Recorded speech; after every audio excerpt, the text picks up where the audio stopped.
for new people coming in, I think the PRCA needs to do a better job. He talks to Drake about rodeo. Drake has a ranch now out there by Jazz. So Drake's What? all in on Champagne rodeo. And Papi gonna be snatching yeah, next bro. soon? I should have been a cowboy. I should have learned to rope ride. That was Rave's first thing she said to me this morning. She's like, make sure you hit record. If you've got money coming on, make sure record is on. And I'm like, don't worry, Ravey Dave. Oh my God. I love the smell of money in the morning, buddy. Right? This Ooh. is going to be amazing. Cowboy Cole, you have moved locations. Where are you right now, buddy? Actually, I'm still in Colorado until tomorrow. Wait a minute. Did you just like hoax the entire internet? Because I was rattled yesterday. Let me tell you, I had like a existential crisis because I saw your sister or someone posted like photos of you in a car and Cole's back, or you posted it. And then I was like, oh man, like, I feel so bad. I told Cole I was going to pick him up. And then I told him I couldn't because I was going to Edmonton for the Canadian finals, the PBR. And now he's here and we could have done the podcast live today. So what's going on, bro? Where did I miss the communication here? So I do fly out on the 9th of November. Basically what happened was Rave was down at her college rodeo best friends in Nebraska. And then she was supposed to fly over to Denver, spend from Wednesday till tomorrow with us. But she actually forgot to book the flight from Nebraska to Colorado. They drove Rave over. I went and met her, picked her up. And then tomorrow Tiger takes us to the airport. We get in super late, like 9 p.m. back in the YYC, baby. Wow. That's so funny, bro. I was like so confused. I'm like, I should have picked him up. He could have been here. We could have done it. Anyhow. Oh, I felt like I let you down, buddy. I felt like I let you down. So that's good. That's good news. You're still in Colorado. But guys, today, first of all, thank you so much for being here with us. Should have been a Cowboy podcast. We got the new background here. Cole's rocking. I'll have it next time as well. Love the logo, buddy. And today we have our first guest. And Cole, why don't you take the honors? Who are we going to be chatting with today? This is a big time guest, you guys. Like I said in the previous episode, we are about to have on a future Hall of Famer. He has already just had blowout seasons year after year. And we're really excited to bring on for the first guest. Felipe, I got to thank you for setting this all up. But we got Shad Money Mayfield coming on the pod today, guys. Should have been a Cowboy, should have been Shad Mayfield. You know what I'm saying, Felipe? Man, it's just to me, it's so perfect, Cole, because Shad is one of those guys that really drives it home when we talk about what it means to be a Cowboy. He's not only a winner inside the rodeo arena, but in life. He's just such a humble guy. This kid's a world champ. Like you said, he's a future Hall of Famer. He's one of the guys that we're going to look back, in 30, 40 years and be like Fred Whitfield, Joe Beaver, Shad Money Mayfield. He's one of the legends. And for him to allow us to start this off, our first real interview is just amazing. I'm over the moon about it. He is sitting first in the all around in the calf roping. He's had a tremendous year. He's battling injury. His mare won horse of the year. So anyways, there's so much to talk about, but to start us off, I talked to Blaine Cox, who is his traveling partner, or at least was his traveling partner this last year. I'm like, yo, Blaine, give me something good. Give me something good to ask money. So he gave me a question that I'm gonna open us off with here, and it should lead into our episode.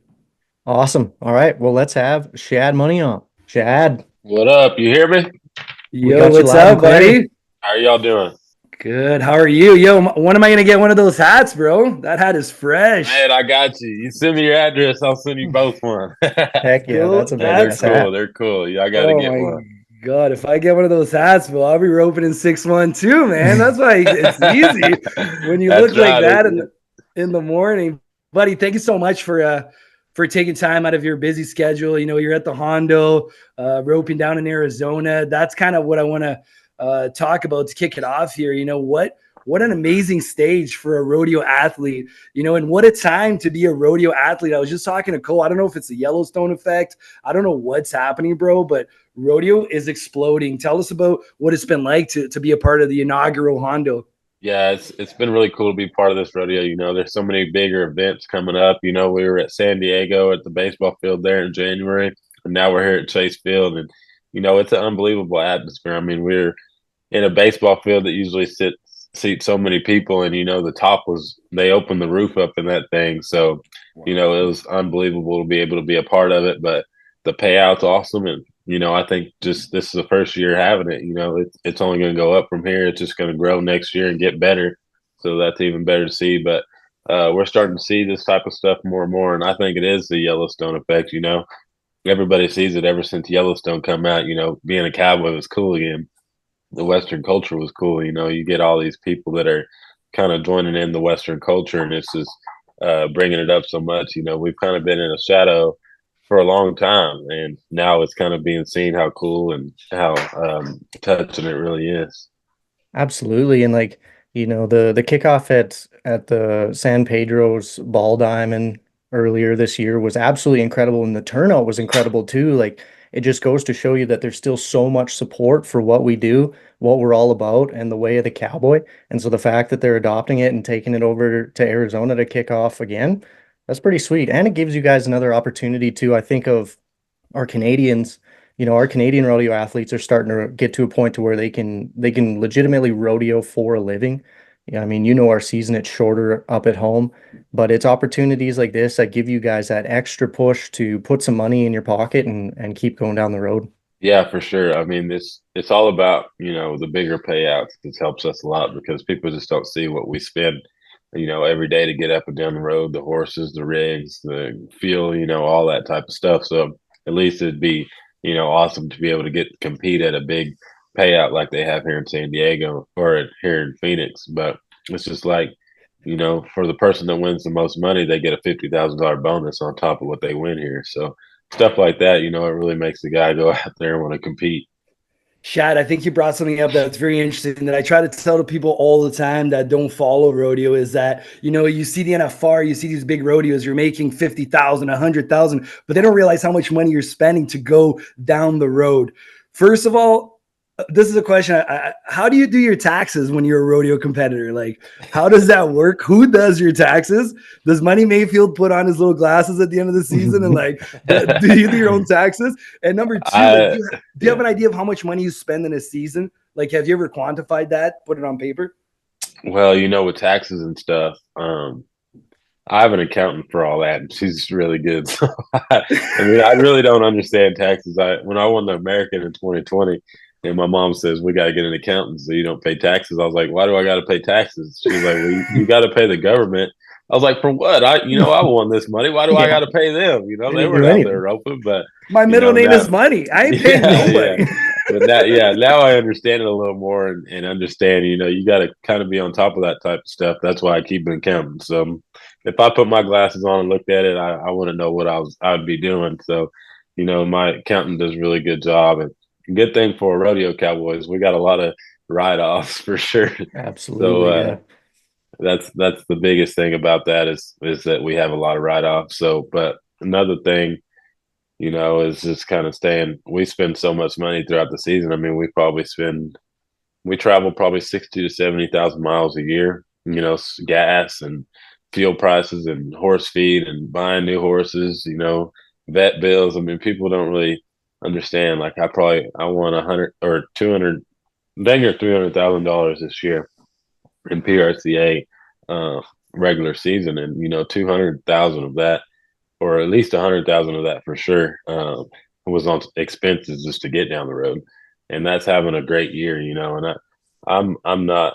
I spend a lot of money, so when I go stop and fill up, I go to the gas station and I ball out and get whatever I need in there. What do you get? What does Shad Mayfield? What does Shad Mayfield get? It depends on the mood. It depends on the time. Typically, a Dr. Pepper and a bag of chips, or I like a good Subway at a gas station. So that's kind of the road food. But gosh, you don't go for the wieners that have been rolling for like 6 years. It depends. It depends. I've had to do that a couple of times. Yeah.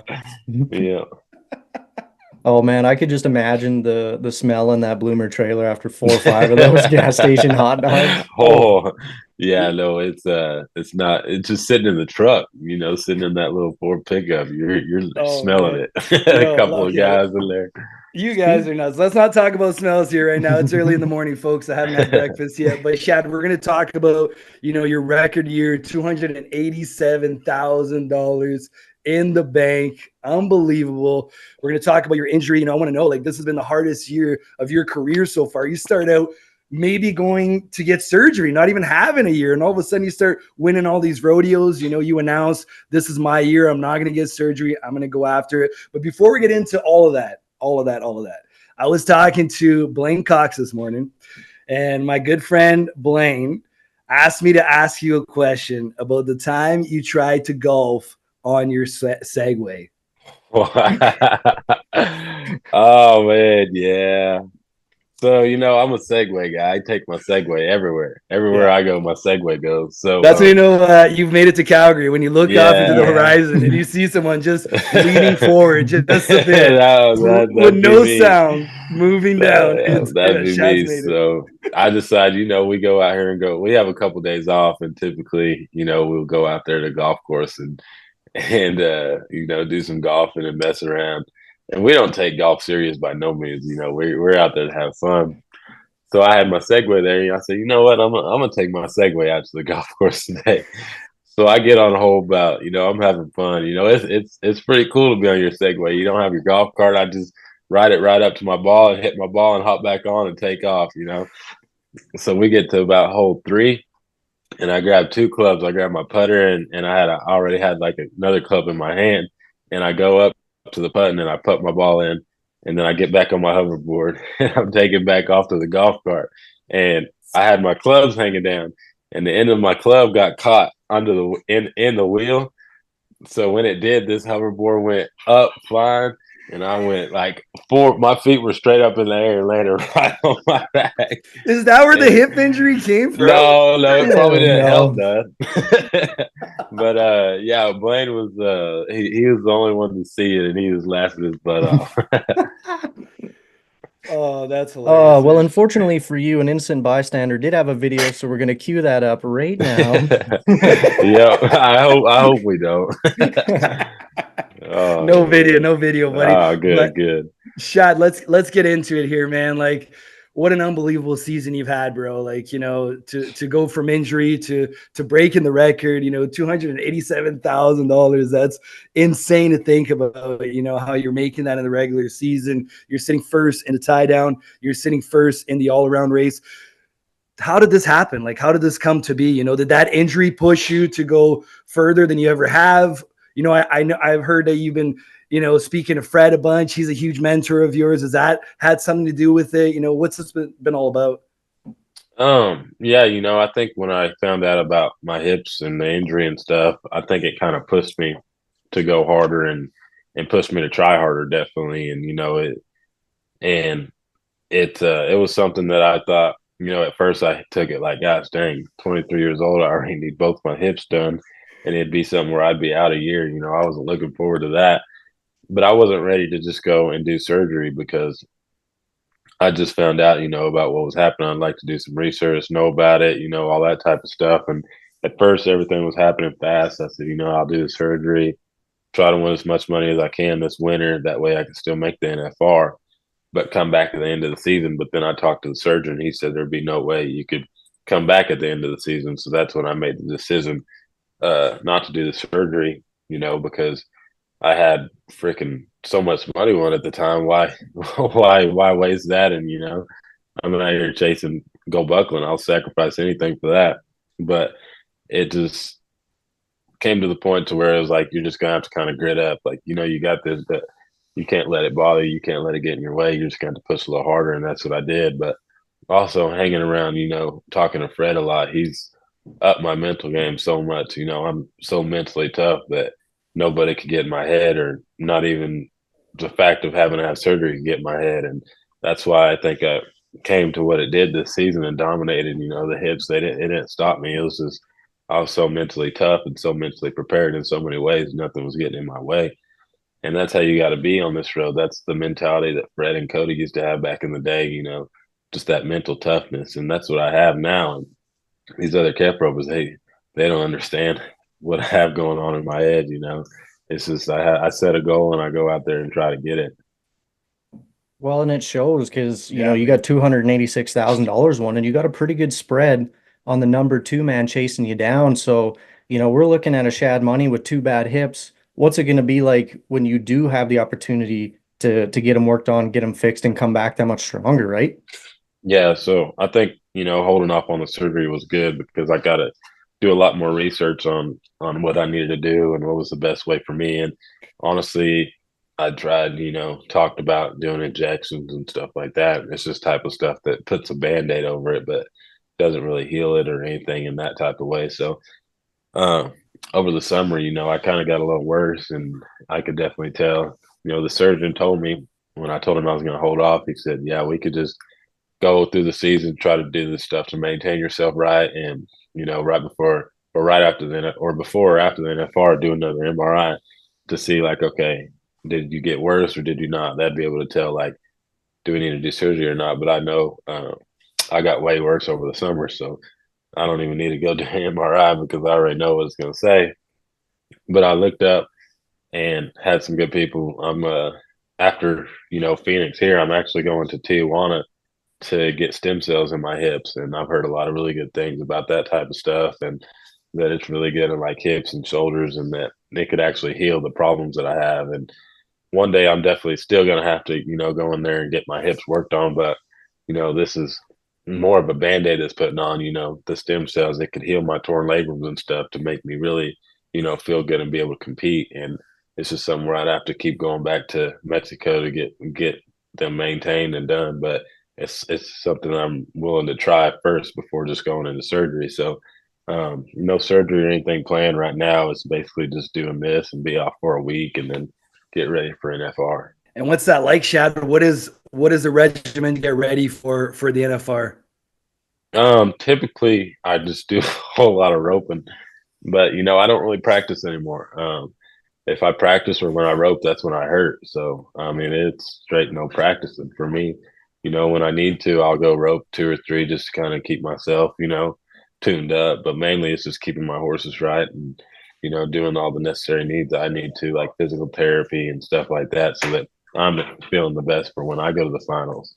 But other than practicing, I used to run 20 kevs, 20, 30 kevs a day and tie a bunch, just getting it, getting it, getting it. And that's why it's a little different for me now because I got to do other type stuff for my body and, keeping my horses ready. And, I learned something, LeBron James, he's 39 years old and he's competing in the NBA like he's, 20, competing with the young kids. And, it's because he took care of his body. And I heard it in an Competing with interview. his offspring, bro. Yeah.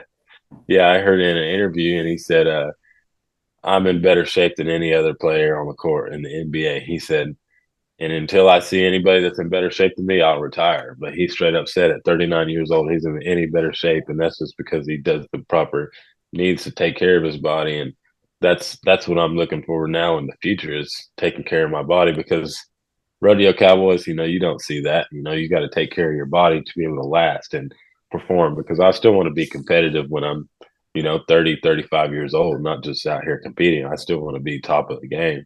And if I'm not top of the game, I'm not going to do it. Yeah, Well, and I'm that's sure you great. will be, bro. Yeah, go ahead. Go ahead, Cole. I was just gonna say it's crazy to think that, you got LeBron James at his age competing at the level he's still competing at, but then, he has access to nutritionists and facilities and pools all the time. Like you said, you're putting on 60,000 miles that you have to drive yourself or you have to get somebody else to drive for you. So now you've added on a whole other layer of, yeah, I am trying to maintain my health and my mobility while eating gas station hot dogs and Subway. And then it comes Yeah. down to what you're doing right now. You're putting more time into your body to prepare for the finals. And I kind of want your 2 cents on this, Shad, because I'm a big believer in the 10,000 hours rule and, the power of the mental game and envisioning runs and whatnot. You've put in the 10,000 hours multiple times by now, whether it be just tying from the post, running calves physically, roping the dummy, whatever it is. So, you have all those tools ready to go. It's just a matter of keeping yourself prepared. Do you kind of go with that at all? Oh yeah, that's where it's all mental. I think before this year, I used to, if I get in a slump out on the road or something, I would say I need to go practice rope. And, that sometimes doesn't do it all. It's all mental is what it is. And for instance, this season, I've had the best season I've ever had and rope the best that I've ever had. And not, I haven't run a quarter of the practice calves that I used to back in the day. I don't even practice at all like I used to. I used to have practice horses and just go practice. I don't even have practice horses anymore. And this is still the best season I ever had. That's just to show it's all in your head. At one point, I've roped my whole life. I know what I'm doing. I know how to rope, I know how to ride, you know how to do it. You just gotta have it in your mind and be mentally prepared for every situation. And that's what it's come to now is more practicing with my head and making sure I'm ready mentally than, physically, because I already know how to rope and I know that. Yeah, absolutely. I think that's cool. 100%. I think mentality, people don't realize how powerful our brains are, man. It's the most powerful muscle tool we have. I saw you post too, which was really cool. A couple weeks ago, you posted when you were a kid. I guess your teacher made you write down like, what do you want to do when you're older? Yeah. Where do you want to be? And Shad's like, I want to be at the NFR, winning gold buckles and living in a mansion. I did. It's crazy Tell us because about yeah, my mom sent me all those old, papers as a kid, when you'd have them class assignments, like write down your goals or like write a story or anything like that. And that's what I'd always write about is I see myself being a world champion, being this, being that, having a mansion, like being, this guy that I actually am right now.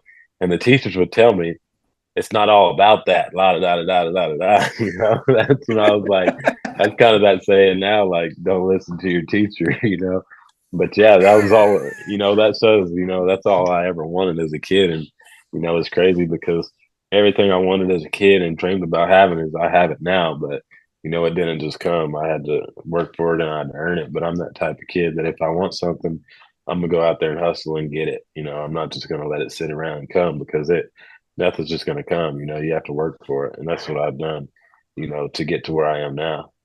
Absolutely. I can already see the pool in your backyard with your logo in the bottom of the pool, man. That would be epic. I see that too. That's a good idea. Heck yeah. And man, I see myself sipping on a margarita there, like just Yeah, you too. You can ride your horse down here to Texas. Yeah, there we go. All right. If I ride, I'll get there in 10 years, but then I'll be able to jump in Shad's pool. Shad, it's so funny because you're yeah, exactly. You're building the house right now, aren't you? Building a house? I am. Yeah. How much are you involved in that? Like, are you just telling these guys what to do, or are you like hammer and nail guy, like pushing up walls? Well, I'm hands on for most of the stuff that I'd like to be able to do, but it's hard to stay on the road. But this is my second place that I built, and building a house, barn, arena, everything from the ground up. This is the second one, so I know a little bit. Like I have people that come in and build my house and my barn and arena, and then other stuff, I kind of do on my own, like building fence all around there, clearing trees or anything like that. I do, but I don't know how to build a barn or a house. That's for sure. Are you building? Where in New Don't Mexico, call Shad Texas? Mayfield if you need a barn built. Yeah, don't. Yeah, I'm in Texas. I'm in Lipan, Texas. Nice. All right, Shad. Okay, this is a question that I wanted to ask you because I watch all your videos and I see how important your crew is. Tell us about Corey, man. Like, I feel like Corey is your right-hand man out there on the road. He's helping you drive the rig. He's helping you win at golf. It seems like, I don't know who's better, but you guys kind of trash talk each other. How important is it having a crew like that around you? And tell us a little bit about Corey. You got to have, a team around you because I don't trust any other calf roper to stand in the box with me and tell me I'm out. That's for dang sure. So I keep Corey.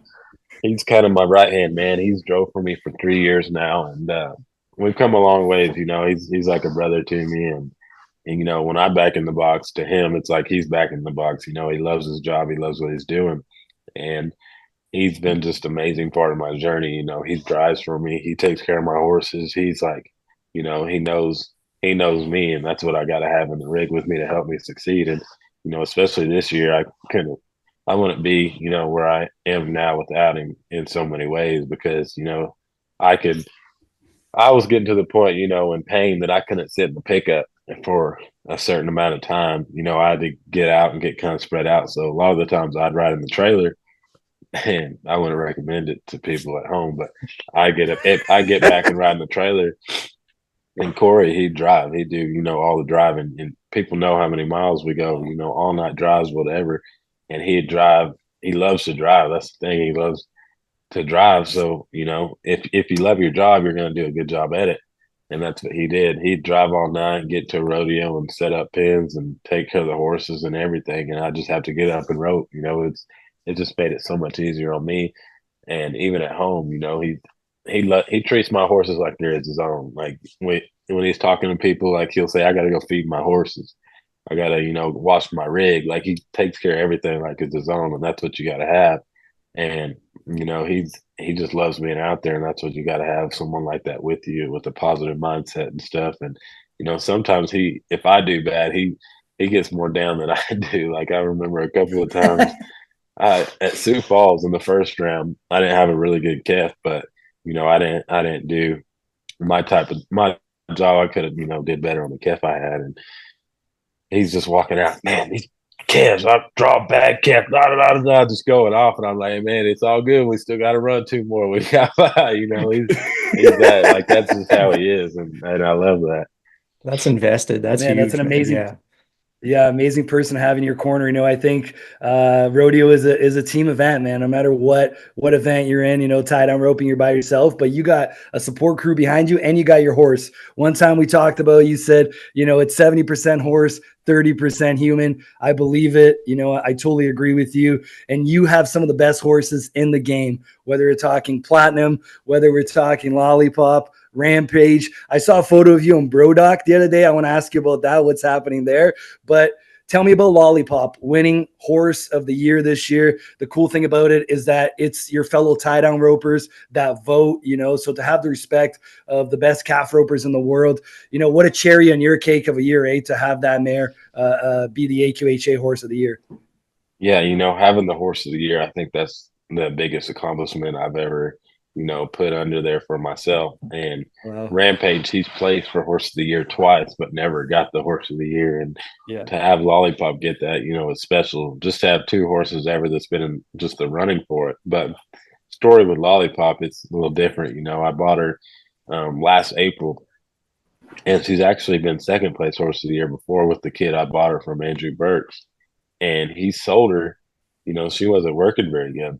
And so Rampage had gotten sick last year, and Platinum was crippled at the time, and I didn't have, a horse at all. And in 2 weeks, we were about to head out to California to go out to them rodeos, and that's when me and Blaine Cox were rodeoing together. And I said, man, if I don't find a horse, you're on your own. I ain't going out there just to mount out, And he says, I found a horse. You need to go down there and try Lollipop. I said, Lollipop? I said, have you seen her this winter? Like, she is horrible all winter with Andrew. I mean, shut him out at Houston, left him swinging. And he said, another guy was riding her and was selling her for him, Bobby Abernathy. And he said, just go. Bobby said she's been working. I think you just go try her and see.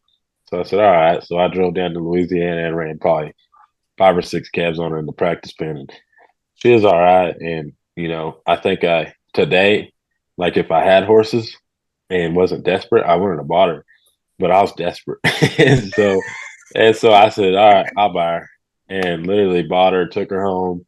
And I had a week on her to get ready to go out to California. And I just practiced on her.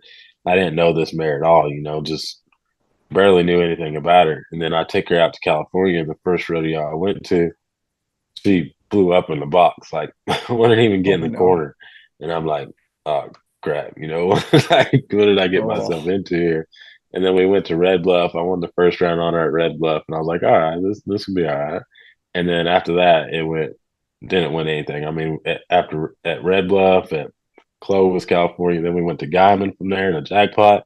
It was horrible. I was miserable. Ask Blaine. Blaine knows. I was like on my way from home and telling Blaine, find somebody who wants to buy this horse. I don't get rid of it. Who hasn't done that before after a rodeo, right? Yeah. And Marty Yates he just passed us going down the road on our way home from Guyman and the jackpot. And I said, text Marty, see if he needs a horse.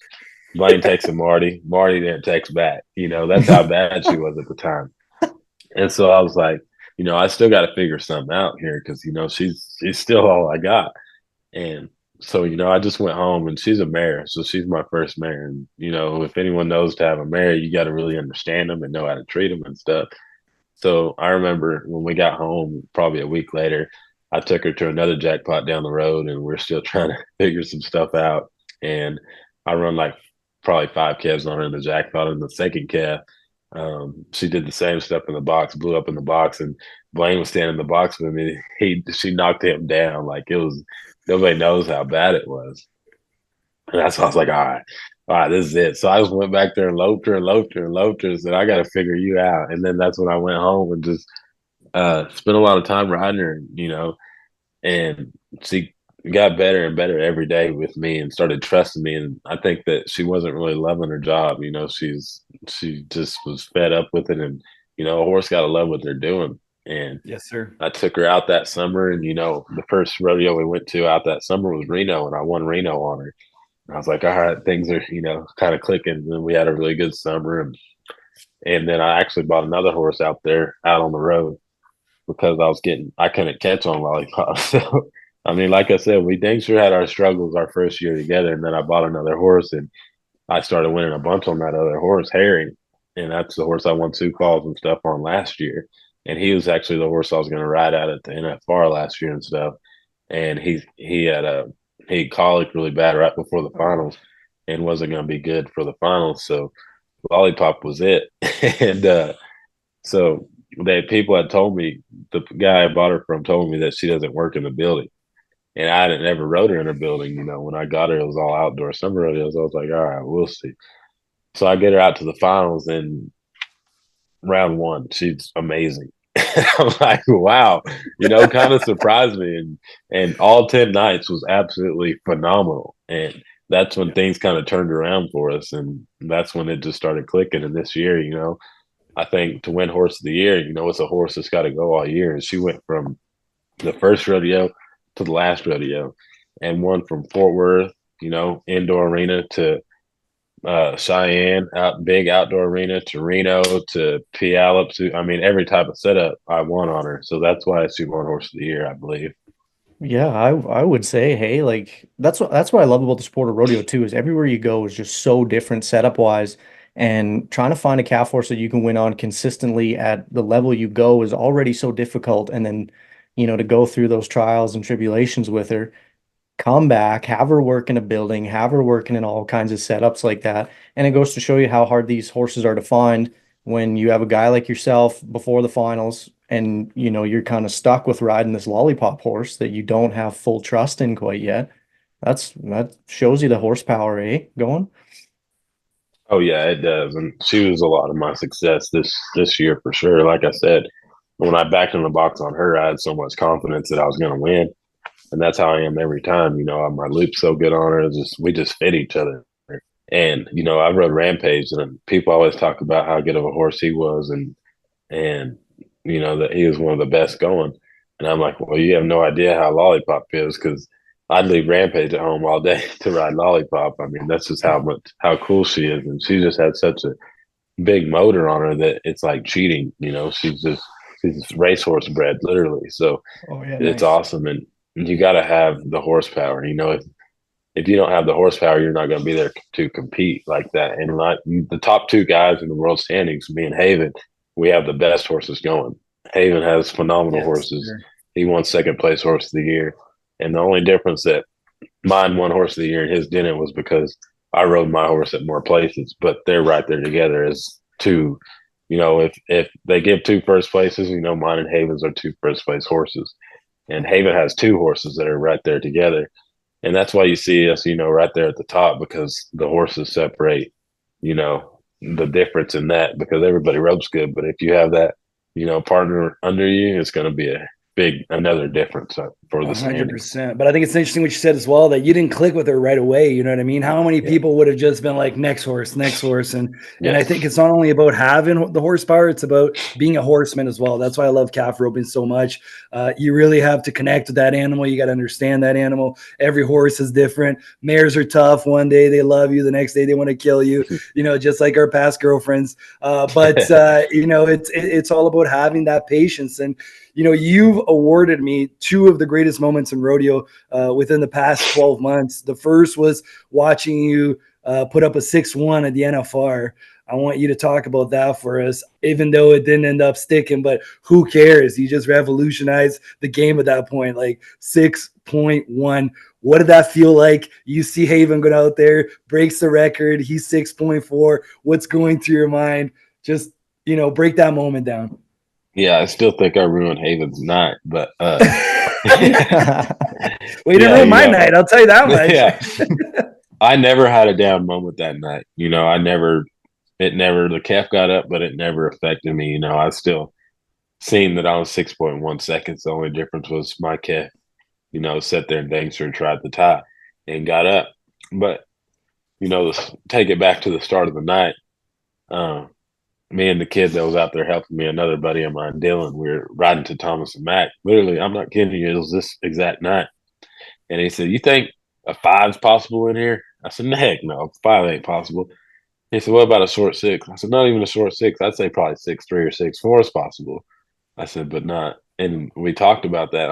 He'll tell you, like, we talked about that heading to the Thomas and Mack that night. But I didn't. And that was after we seen Haven had the calf that I had to win the 4th round on, and I was 6'9" on that calf and messed my tie up. That was an amazing calf. And I did not have a calf that, wasn't a 6-second calf at all. And I had one of the strongest calves in the pen. Haven was first out that night. I was second. I was out of the average. He was in the average.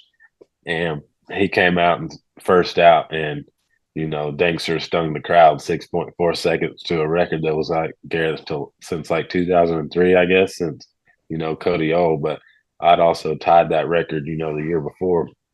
And so with me, I'm the type of guy, when I did set the arena record in with 6'5", John went right before me and was 6'6". So that's how I am. I just kind of let loose and come right behind the guy and try to do that. That's how I rope. And the crowd was going crazy. I was riding in the box and it's just electric in there. And they're still talking about Haven when I'm riding in the box. So I'm like, all right, yeah, we'll see. And then Fred, how Fred is. He's got this mentality that's like no other.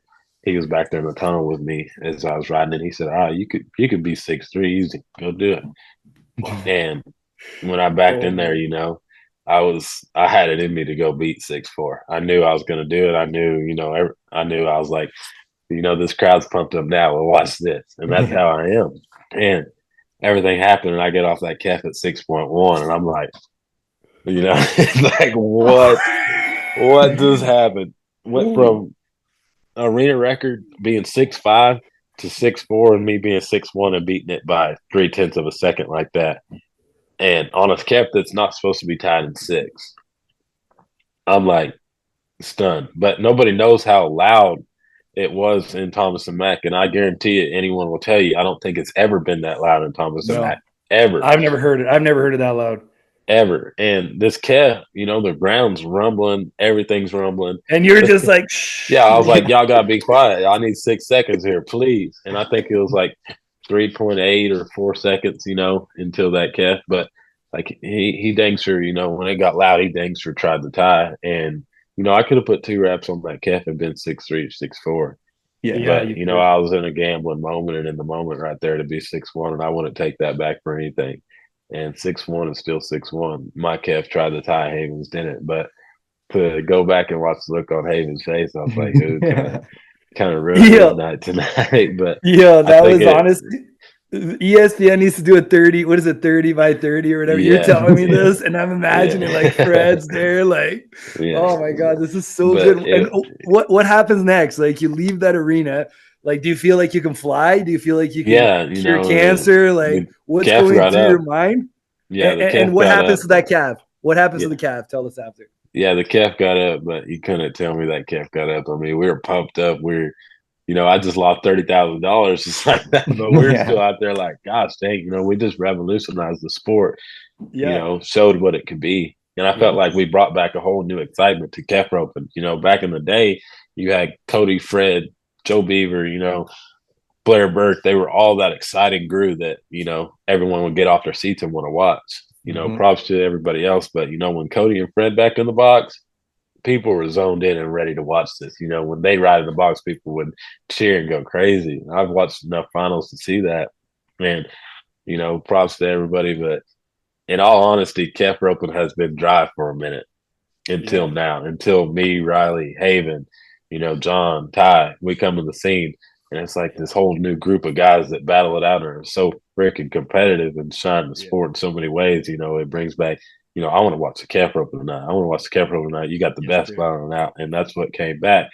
But, and especially that night, we brought back that night, I can't remember who it was, but when they used to break records back to back to back in, I think it was in the 2000s, and it was so exciting. Yeah. And that brought me a reminder back to that.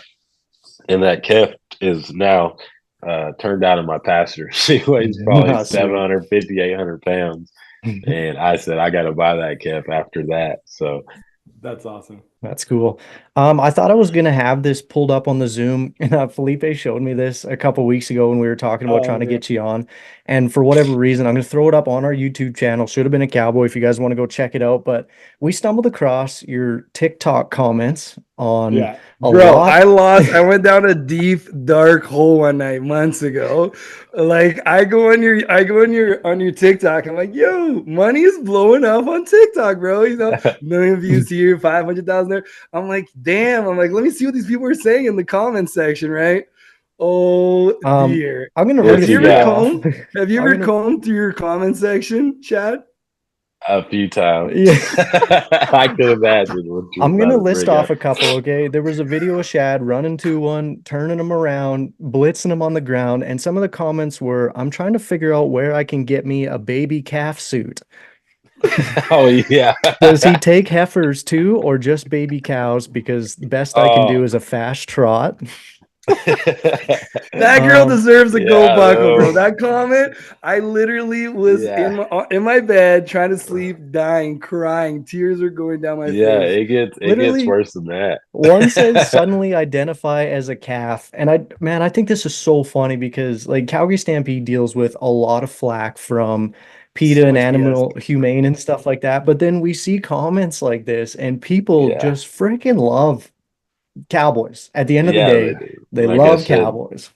yeah, they're in right now, but the TikTok go crazy. Yeah. But TikTok is like a it's wild it's place. it's cool, I have a really good social media team that's done an amazing job this year. I hired them at the start of the year, and they've done an amazing job with my social media and kind of boosting followers and getting us, more publicity in the rodeo world. And I think I'm helping the rodeo world with my social media. I've been in, contact with NFL players, NBA players, country music, rappers.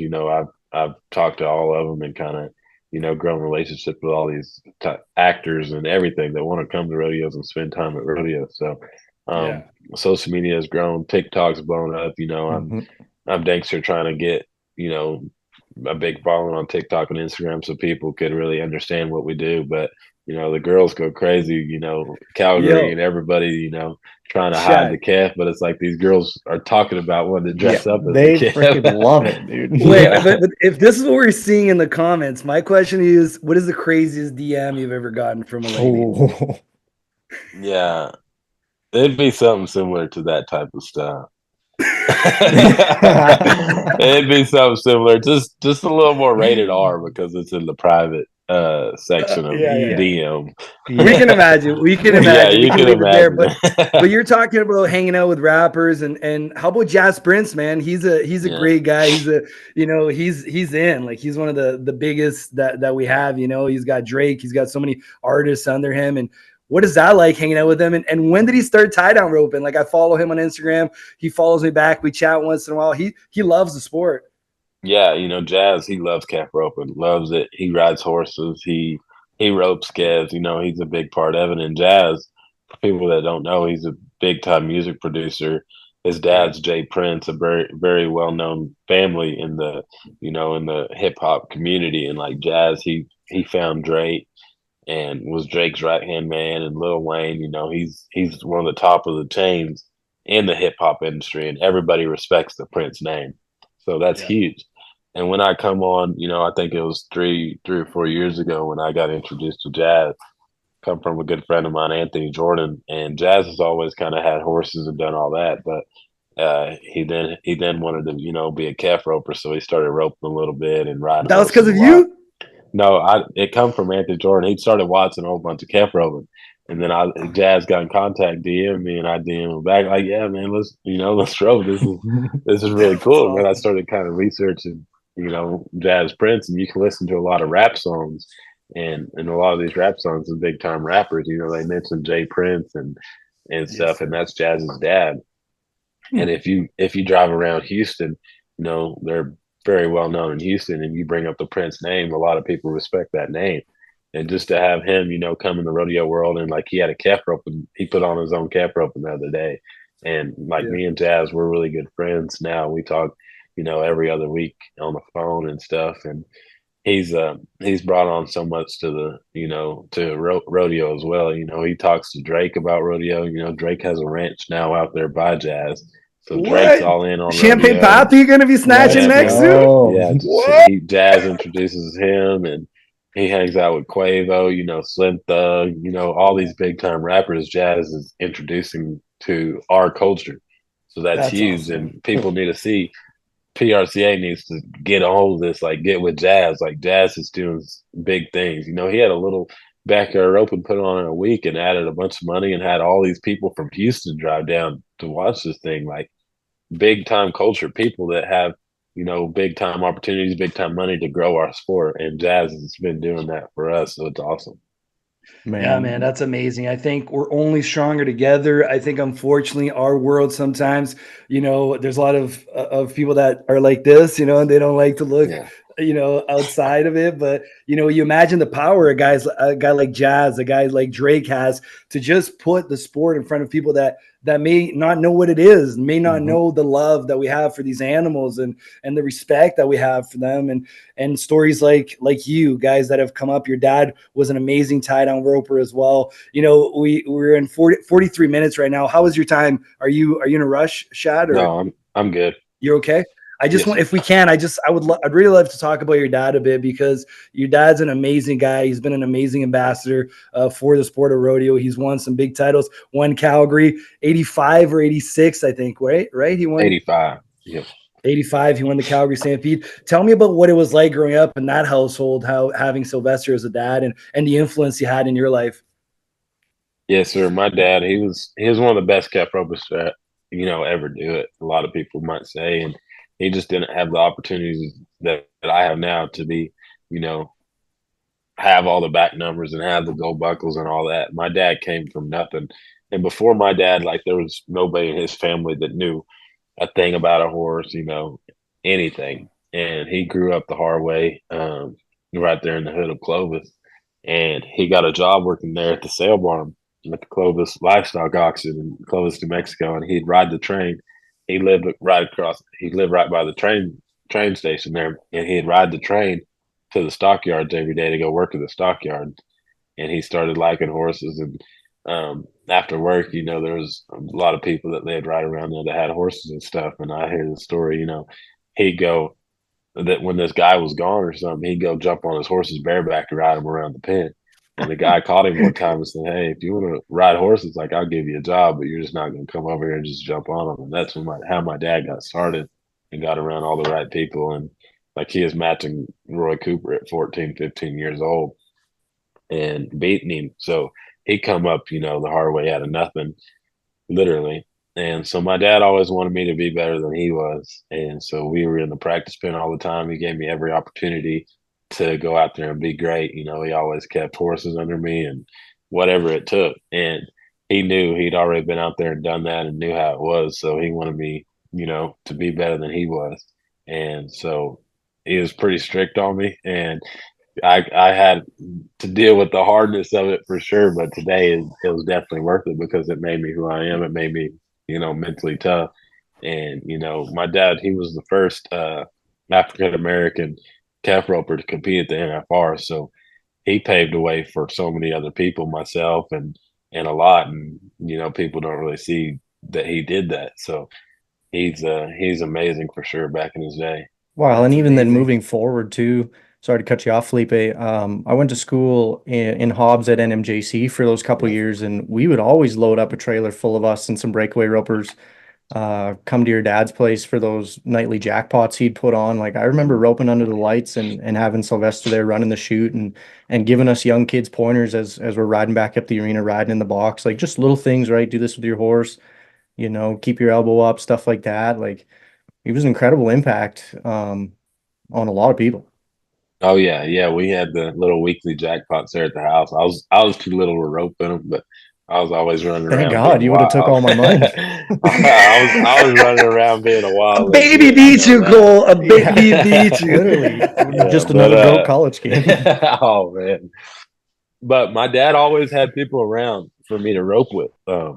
He came up, he helped guys like Jesse Clark, JD Kibbe, really good tough kev ropers from around there that rodeoed and stuff. He'd always have them out there roping, and I was always around it and watching these guys do this type of stuff. And they'd be out there tying or something, and I'd be a little kid, and I'd just get out there and tie with them or anything, and go out there and talk smack to them and be that kid. But I loved roping. If they were ever out there roping, I'd be out there roping. And my dad, he was out there when I was a little kid. They'd be out there roping every day. This was even when he was retired, but he was still helping people.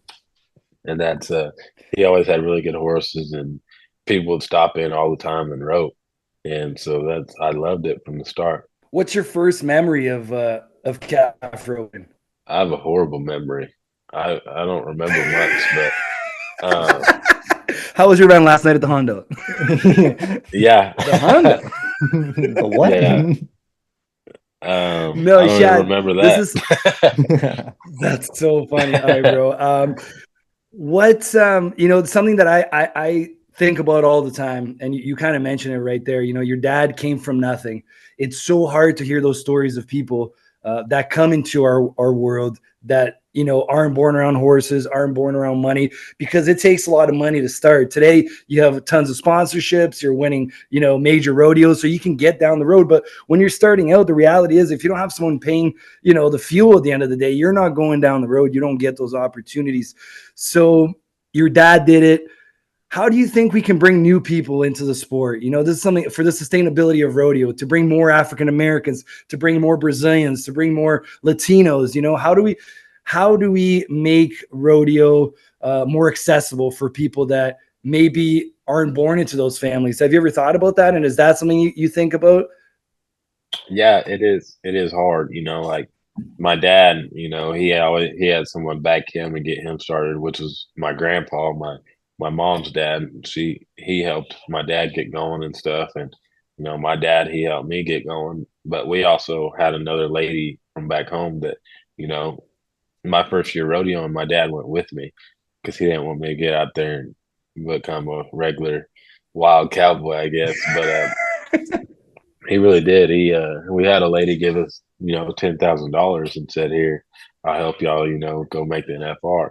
As well with our bank, my dad's bank said, we'll hold off all payments until um, October so that y'all can go out there and rodeo comfortably and not have to worry about making payments. So Huge. it takes people like that dang sure help a lot, and people don't really realize that how we we didn't have just a whole lot. But I had the opportunities of people to help me get started. But for new people coming in, I think the PRCA needs to do a better job. I think the PRCA needs to bring in more money, and they're not doing it. I think they're very self-centered, and I'll just say it straight up. I think that they should be doing more. I mean, I just see the PBR got sold to UFC and MMA, and what they're about to do for the PBR riders is about to be insane. I mean, them guys are Mhm. about I guarantee you they're about to start getting paid like NFL or NBA players here soon, or right Yeah. there around it. Yes, And sir. look at the PBR and what they're doing for their athletes and all the Brazilian Cowboys and everything. They're bringing up so many opportunities, so many big time sponsors, not little sponsors, but big time sponsors. And the PBR is bringing in all these big time people just to watch and be a part of it. But the PRCA, what are they doing? They've been on the same thing since my dad rodeoed.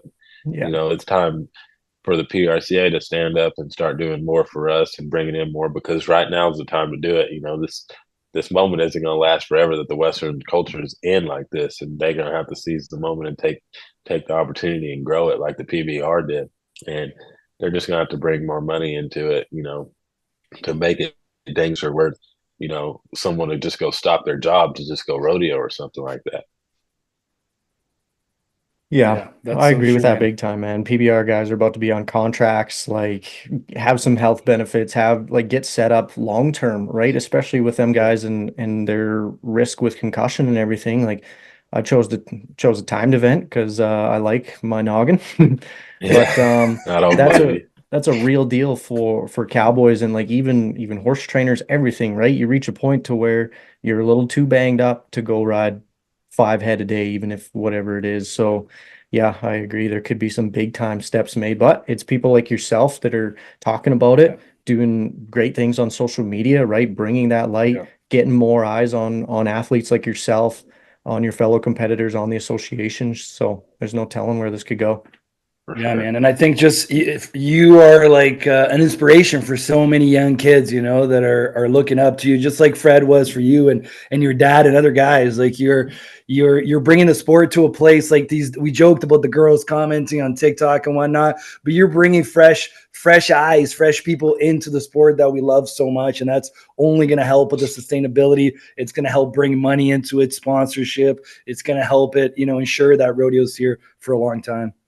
Yep. I mean, like, look at what um, me and Ty Harris have done with like our social medias and stuff. I Oh, mean, what unbelievable. he's doing as well, and Cole Harris is doing. I mean, it's bringing it up in so many ways, and I think other cowboys and cowgirls need to do it like that. I mean, you're gonna have to step up into this new era because it's different nowadays. We're not living in the 2000s anymore, like the PRCA is living in the 2000s and 1900s, literally. Yeah. Literally, they're That's gonna have to crazy. step up to this new culture, and that's just how it's gonna have to be. Well, we're already starting to see it. Like when I started posting funny videos about barrel racers and team ropers and just crap like that 3, 4 years ago, it's funny how it's come full swing now, seeing so many other cowboys and cowgirls start to do similar things, whether it be for their Yeah, rodeo or for their horse training business or their welding business or whatever it yeah, is, man. Like Yeah, the rodeo world is behind. Some people, D Brisby, for instance, really caught it at the front half, opened up a bunch of doors, and now a ton of people are starting to catch up and see the value in it. yeah, yeah, 100%. Yeah. But Chad, you got things to do. The man's got calves to rope and money to put in his bank account. But I'm gonna ask a final question, then Cole can ask one. I just want you to explain to people what the thought process is when you change horses. Example: last year, Calgary Stampede, or this year, sorry, time's going yep, by so quick. You had two bad rounds, no times, and you're riding platinum. Then I come out. Yo, who you riding today? I'm gonna try Lollipop. Come out, put a 6'4", almost break the arena record. What is the thought process? When do you know? Like, are you superstitious? Like, do you wake up in the morning and look at the horse the way it looks at you? It's like I'm gonna take platinum. How does that work? How do you know when to switch animals? yeah. So my horses are kind of arena adaptive. So like platinum, I'm more ride him, in buildings when I need to turn Kez around and go fast. And he's just easier. He's got more slide in his top. So typically at Calgary, I like to ride Platinum because they got the jerk down rule where you really got to turn Kevs around. But like this year at Calgary, that's why I've been riding Lollipop all year. We are kind of, I was just used to her. But I was worried because she's more of an aggressive stopper. I was going to have to do a better job turning Kevs around. It would be hard to turn Kevs around. Yeah, So at like Calgary, I said I'm gonna start out on platinum and just kind of check it out. But I hadn't rode platinum, all summer. And the last place I rode him was at like San Antonio when I won San Antonio on him. So it was a different feeling for me when I got on his back. I was like, I'm used to Lollipop right now. My riding is to Lollipop, and that's why I went out there and missed 2 rounds on platinum, and then I got on Lollipop and went 6'4". So for me, if I'm riding one horse and winning on one horse, I typically like to stay on that horse. But the difference is Platinum and Lollipop are two different style of horses. I can't ride them back and forth. I can't go ride Lollipop at one rodeo and then get on Platinum and ride him. It's different. But I got a new horse. I bought Brodock from Marcos, and he's a Yes. lot similar to Lollipop. So he's more of like the horse that I could ride Lollipop and then go right back and ride, Brodock, because they're so similar in so many ways. And it's just, for me, it's like I'll go through, times you'll see me on Lollipop through a whole spell. I don't like to go back and forth. You'll see me on Platinum in the wintertime. I don't like to go back and forth. That's how I kind of take it, which Lollipop's more of like my uh necessarily at NFR. I can still time fast on her, but like I'd like to ride her, take her to like Reno, where there's strong Kez, long start. I'm not going to ride Platinum there. Where Platinum, where it's a fast start time fast like San Antonio, I might ride him there. That's awesome, buddy. That's awesome. That makes sense. And do you hear Lil Wayne's Lollipop song every time you get on top of it? Because that's all I hear. Yeah, they sure like that song with her. That's a good thing. Is that why she's called Lollipop? I don't know. Does she come with that name? I have no idea, but it dang sure fits her. Yeah, it fits her, and that's a story I'll tell anyway. Sorry, go ahead. Yeah, for sure. You need to talk to your buddy and get Lil Weezy out on Lollipop. I know. We'll work on that. That would be awesome. I actually promised Jazz an embryo out of Lollipop. He's been wanting one out of her so bad. That's a cool idea, actually. Yeah, that is huge, man. That's awesome. So I'm gonna wrap it up with this question. Podcast is called "Should Have Been a Cowboy," so we like to ask our guests, since you already are a cowboy, what would you be if you weren't a professional tie-down roper? Football player. Nice. Position? Nice. Quarterback. Throwing bombs. Yeah, just throwing the ball. That's very cool. That is awesome. Is that something did you play growing up, Shad? Were you like? Yeah, I played growing up. I was really good at football growing up. I could have definitely probably went D1. No way. For quarterback, and then in high school, I decided it was either going to be football or rodeo, and I went the rodeo route. Well, it's working out. You made the right decision. Yes, sir, man. I could be in the NFL making millions, so never know. You wouldn't be smiling like that. Your heart wouldn't be pumping. That's true. You're happy. Yeah, you do what you love. True. Yeah. Making a living out of it. And I think that's any day that we can do, what we love, if we can live our purpose here and follow God's plan for us, it's just a blessed day, right?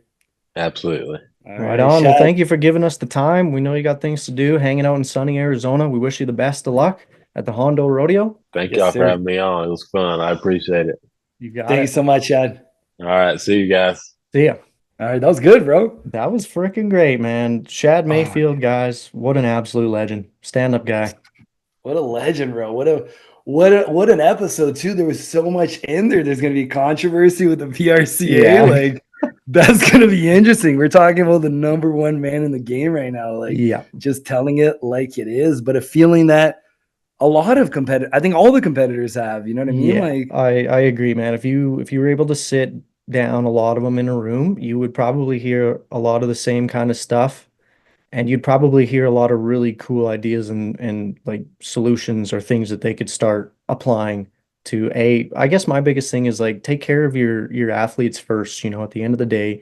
That's what makes your association. Those are the people going up and down the road, putting tires on trucks, putting shoes on horses, and putting freaking entry fees down everywhere, and I understand it takes a lot to put on a rodeo, volunteers, added money, all that.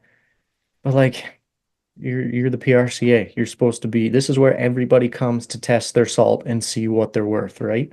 So how do we evolve? How do we make it better for everybody, not just the athletes, but the spectators, for the rodeos, the committees? How do we make it better for everybody? Exactly. But very interesting. And just to hear about like his dad and how important he was, and Fred, man, running down that moment that we all saw. Dude, like how sick was that? And like to hear him talk about like when I brought up the mental side of the game, and like, you've roped and tied enough calves that you don't need to go tie 30 a day anymore.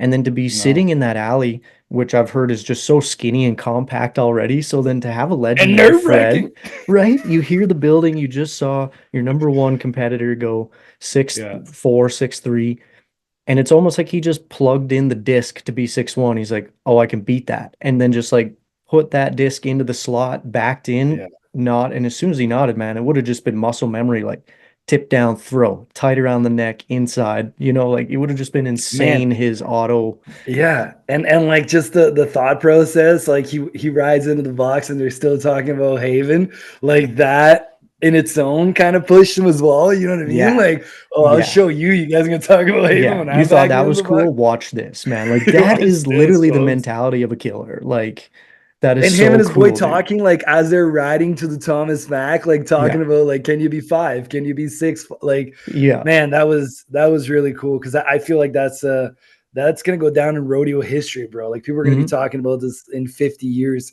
and we just got to hear what happened before, like behind the curtain, and Yeah, and that was I think that was the most special part of the pod for me, of the episode. yeah. That was pretty great. I love the little tidbit from Blaine Cox about golfing on a segway, Oh my man. god, wife's out, Oh, I good just got old a mental Blaine. image of that thing just going whoop. But it's so Just funny, bro, speeding in. because Shad, every time I see him in Calgary, he rides up in the Segway.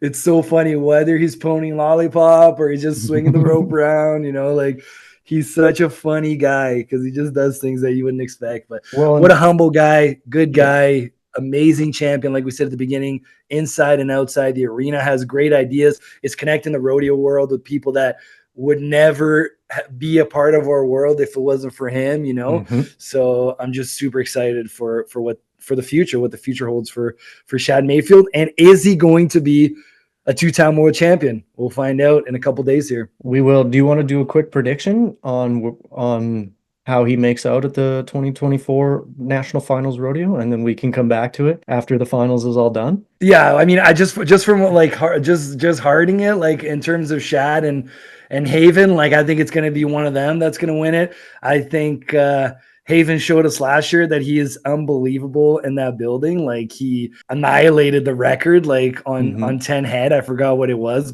and he seems to be like just becoming one of the best pressure ropers in the world. Like he won Calgary this year in that situation. Like he had to Hmm. be quick, and then he just comes out and he's super quick. Like he doesn't just Yeah. win it; he freaking just like knocks it out of the park. So I think he's going to give Shad a run for his money. But with Shad's mentality right now, if I had to put my money on it, I think he's going to win the calf roping and the all around. Talking about Shad's mental game, he does seem just like vaulted down internally, like just He's blinders. Tiger Woods, bro. He's Tiger Woods Yeah. right now. Like He he has doesn't one goal. give. There's nothing that's going to Yeah, get in his way. So, and he's, yeah, yeah. his horsepower, dude, it's going to be a wild finals, but I do think Haven will give him a run for it for sure.